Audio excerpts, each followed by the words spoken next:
Galatians 3:14, 13 and 14. ഗലാത്യർ 3:13-14 പറയുന്നത്, He who is on the cross, മരത്തിൽ തൂങ്ങുന്നവനല്ല, he is cursed. അവൻ ശപിക്കപ്പെട്ടവൻ. Jesus became a curse. യേശു നമുക്ക് വേണ്ടി ശാപമായി തീർന്നു. That the blessing of Abraham. എന്തുകൊണ്ടെന്നാൽ അബ്രഹാമിന്റെ അനുഗ്രഹം. What is blessing of Abraham? എന്താണ് അബ്രഹാമിന്റെ അനുഗ്രഹം? It is righteousness. അത് നീതിയത്രേ. Real righteousness by faith അത് in the word. വിശ്വാസത്താലുള്ള നീതിയത്രേ.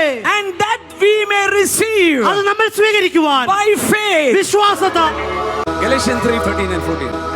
മരത്തിന്മേൽ തൂങ്ങുന്നവനെല്ലാം ശപിക്കപ്പെട്ടവനെന്ന് എഴുതിയിരിക്കുന്നത് പോലെ ക്രിസ്തു നമുക്ക് വേണ്ടി ശാപമായി തീർന്നു.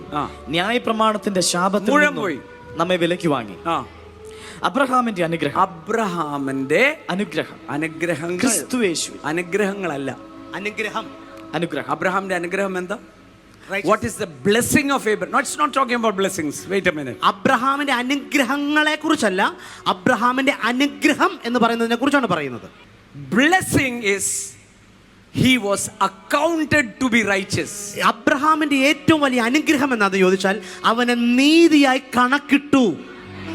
That is why അതുകൊണ്ടാണ് he became friend of God. അവൻ ദൈവത്തിന്റെ സ്നേഹിതൻ എന്ന് വിളിക്കപ്പെട്ടത്. Jesus said, യേശു പറഞ്ഞു, I will not call you servant, you are my friend. ഞാൻ നിങ്ങളെ ഇനി ദാസന്മാരെന്ന് വിളിക്കില്ല, ഞാൻ നിന്നെ സ്നേഹിതൻ എന്ന് വിളിക്കുന്നു. Equal to me.